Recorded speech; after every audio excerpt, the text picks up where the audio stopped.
Welcome back to Power Panel 365. This is your host, Star Coates. Welcome back to Power Panel 365. We're here today with Jerome Eubanks, public speaker, book author, and today we're going to talk a little bit about this book. And I'm going to hold it up to the camera right quick because I want y'all to see it real good. Yeah, hey, okay. I got mine too. Hey, I got mine too right here. You know what I'm saying? See, that was mine right there. Yeah, extra coffee. You know, We shining, man. We shining with our book. hey, I love it. I love it. So, did you enjoy it? Man, I enjoyed it so much. It's stuff in here that I marked, as you can see my markers. I see that. Oh, that much. God forgive you for that. Man, I didn't tear the book up though. I didn't tear it up. That's a good thing, then. That's a good thing. That's a blessing, matter of fact. You know. Yeah. Wow. I'm so happy you enjoyed it. I really am. It really touches my heart because, you know, like I would have never imagined that I would have been in this position. You know, that somebody liked something that I done. If that make any sense, you know, I just would have never thought it was possible in the last 25 years or 30 years or something. I would have never imagined that. I'm for real. That's a blessing. So I'm really blown away. And I'm so glad for you too. I'm going to read something. Okay? Yes, ma'am. It says here, prison life was hell for me as a sex offender. My first job was working in the field. The prison had 30 squads, 30 men in each squad, and one armed officer on a horse for each squad. We went to work from 6:30 a.m. until 2:30 p.m., 5 days a week, rain, sleet, or snow. My first day of work was hectic, to say the least, because of the blisters I had on my hand from cutting grass with a grubbing hoe. We would get in a straight line and hit the ground 4 times in a row and step forward 1 time in sequence. So I guess you could say they were using us as human lawnmowers. That right there, man, that had me so gone, because most of us that don't even know what a grubbing hoe is, we know that that's not adequate to use to cut grass. Right. A professional landscaper wouldn't even use it. I didn't even know you could use it, but I learned very fast that you can. You know, it was wow. That when you go to work out there, it's like they give you the tools you ain't supposed to use to do a job with, and they expect you to get it done. And if you don't get it done, it's like you're in major trouble. You know, and I ain't never in my life used to. Well, I can't say I never used the grubbing hoe, but when I used it, when I was younger, it was to move dirt. I was a guard, you know, to pile the dirt up, you know, in a certain form of fashion, but not in prison. You're going to use them to cut grass, cut weeds, and sometimes they make you cut the little trees down with them. You believe it or not, you gotta cut a little tree down. You like, and they hey, get it done. They want you to get it done, you know, the best way possible with that grubbing hoe. Yeah, that was a hard time. I remember that like yesterday. My hands were so blistered. I was like, I cried when I got back to the cell. I ain't gonna even tell the story. It hurted that bad. I ain't never experienced nothing like that before in my life. It kind of gives you a picture, like, you know how when they was working in the fields in the slavery days, it kind of gave you that feeling. Hey, this must what it was like or something, because it was like excruciating work with the wrong equipment. It maybe wasn't so bad if you had the right equipment. I don't know. But the way that they was having us work with the things that they was giving us to work with, it can remind you like the slavery days in some type of fashion. A whole lot, really. with them being on the horses and everything, and they got their big shotguns and their big old cowboy hats. You know, it was mind blowing. It was like a different world. And you write about some of the things that you had challenges with. And you write and you say, as I was reaching out to get the Bible, I had already prayed and cried out asking God to help me so many times. As I was sitting on my bunk with the Bible in my hand, God, you know I can't read or write. And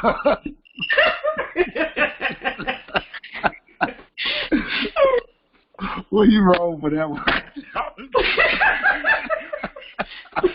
I forgot that was in the book.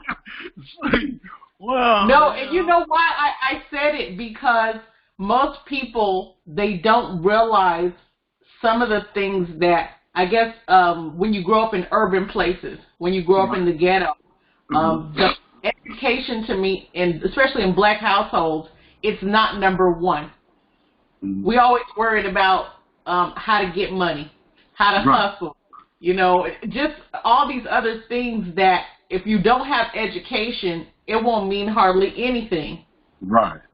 So when you wrote that was something that stuck out to me when you had that Bible in your hand and you it's like you're already looking at God was right there and you like, God, what you expect me to do, man? What you want me to do with this?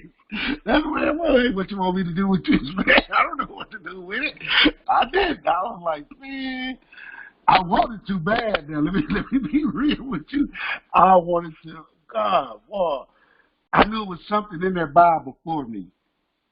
You know, and I knew I wanted to read it so bad, but I couldn't. That's why I was like, God, what you want me to do with this? I mean, man. But I tried, and I tried every day and every night to finally. But then you go to say later on, you said, after working in the field 6 or 7 months, they gave me a new job working in the kitchen, and about this time my reading had picked up. Okay. I learned a lot of new words along with working in the kitchen. I also went to school. So you had a downside, but then you had an upside too. So you were able to go and get educated. Right. It's funny though when you say that. In prison, they don't really teach you. You teach yourself. And they have the school, they have the equipment there and everything that you might need to educate yourself somewhat. But there's nobody there that actually take time out to really teach you. Basically, the inmates have to help and teach each other. So I had a few guys that was from Dallas, and we was in the class together. And they knew I was struggling, you know, so they would help me a lot, you know, but it wasn't something I was proud of. You know, you got a grown man that's locked up with you that's trying to help you read or help you write something, but they did. The guys that I was locked up with that was from Dallas, a couple of them took me up under my wing in school, and they would help me a lot, and that's why I really picked up my reading. I never had no problem with no math. I was good at math. Me and numbers are good friends. So I was good at that. I was good on that aspect. It's just the the spelling of the words and the right pronunciation of them. That's what I was really stuck at. And they like I said, they helped me up. And within 6, 7 months, I realized I could learn how to read. I realized I wasn't that dumb as I thought. But I really just thought I was as dumb as a box of rocks. You know, really tell you the truth. That's what I really was thinking. Because I couldn't understand why I couldn't read and write. It was a blunder to me. It was like, what happened? To this day, I really don't know what happened. Because I thought I could. That might be crazy. I thought I could. I thought I was normal. Yeah. Then you go on to say I was going blind, and if if they didn't give it to me, it was going to be their fault. Once I got back to the county jail that night, 3 or 4 hours later, they did start to give me my eye drops. I guess what the doctor told them worked. And previous to this, you had stated how the prison would withhold your medication and stuff that you guys would need, if you had any medical condition. But that right there to me was so cold, because it's like, can't you see that I can't see? Well, the part about that, they know you can't see, and they happy you can't see, because you ain't no threat, you ain't no problem to nobody, and most of all, they feel like you won't be a threat to society. So, killing us or not withholding the medication is a normal thing for the system, because it benefits them in a lot of ways. The sicker you are, they don't have to worry about you doing nothing. Why would they want to see a convict or somebody that they despise get better, get well? They don't want to see that. So therefore they'll do what they do, undercover. And then they make it like they haven't did anything wrong, that it's your fault. So then fast forward even more. You say, God, you know my heart and my desires. God, you know I didn't do this. Please let me go home. But let your will be done, God, not mine. Amen. That night I couldn't sleep at all, tossing and turning in my bunk, knowing that the letter was right there in my fingertips. No matter how bad I wanted to open it, I was waiting on God to bless me first. I needed to be blessed. I wanted to be blessed.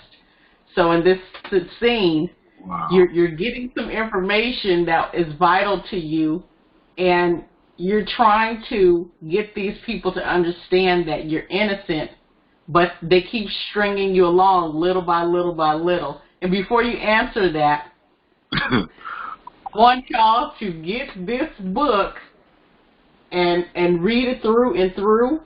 You guys will not be disappointed. Trust me. Everything in this book, you guys will not be disappointed. So yeah, touch in on that, Jerome. Well, the only person, because of my writing and reading skills or level, I could never write to reach out to nobody, to tell people that I was innocent and how I was being treated. And so the only person that was left in my bag of goodies was God, the Bible. So that's why I went to him every night and every day, because I know that God knows everything and he sees everything. And I believed in God. And I remember as a kid going to church, I always heard the pastor say, leave it at the altar. Give it to God. And that stuck with me. So that's what I was trying to do day after day. Even though that they was doing what they was doing, I figured he was the ultimate parole board, judge, and lawyer at the end of the day. So I would bypass him and try to go straight to him. You know what I'm saying? But, hey, it worked, but it just didn't work when I wanted it to work. You know, understand? It answered my prayer. Hey, I'm happy and I'm blessed, but the way that they were stringing me along, it was meant to be, because I wasn't fully grown yet. If that make any sense, I wasn't where I was supposed to be free. You know, because if I would have got out then, I would have been mad at the world. You know, because right. We have a transformation in prison. Prison has a way of changing who you are as a person. No matter what people say, prison changes you. Because it's if you want to survive. So it changes you. So the only thing I could do is ask God to rescue me. And I realized it didn't come fast, so I had to realize, I come to the realization that not my will, God, but your will. Whatever you want me to go through, I am here for you to allow them to do whatever they want to do to me. And I was at peace at that particular time. I was pretty much at peace. I was happy. It might sound crazy, but I was really happy then because I knew that it was a testimony. And this was something that had to be done. And I'm going to point out your heart, too, okay? So you said, that you understood the position that the woman Deborah was in, and how she would do anything to have protected her kids that night. Well, that day. Excuse me, I don't want to misquote you.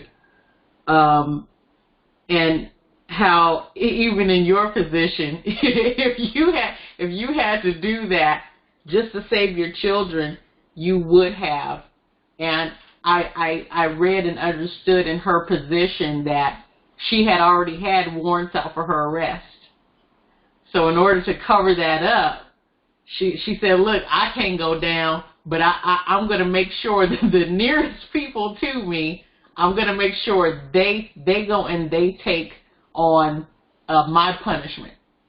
And I'm going to make sure that my kids are safe. So in your heart, you write in here that you're not even tripping off of her, And I also read that things ended up being fatal for her, in the long run. But you held on so tight while you were on the inside, and even leaving and then getting dragged right back in. It's powerful. You got 2 minutes. Well, I'm being honest with you. I feel sorry for that lady because I'm telling the truth. I probably would have did the same thing to save my kids. So it's hard for me to blame her. I mean, I don't know what man or woman in this world wouldn't go to the ultimate to save their kids. Even if it's wrong. We as parents make bad decisions. We as people make bad decisions. So it's hard to judge her if you ain't never been in that position. Yeah. So you guys got to go get this book, man. Y'all better go check this book out. It's a powerhouse book, and I know the title is a little bit catchy. So it does say "When a Woman Cries Rape: The Life Story of Ronald Eubanks," and we call him Jerome, though, by the way. But he know who we talking about. Right. Thank you so much for being on. I want to thank you so much for taking the time out to support and read my book and read my life story. It really means a lot to me, no matter what happened from here on. It really means a lot to me that you actually took time out to read my book and to support. And I just thank you from the bottom of my heart. And I know deep down inside, God thanks you more than all. And your listeners, I want to thank them for taking time out to listen. And please help support, because the book's been donated to charity. It's about helping the kids. So if anybody can help support, please do. And with that, I would like to say God bless you all.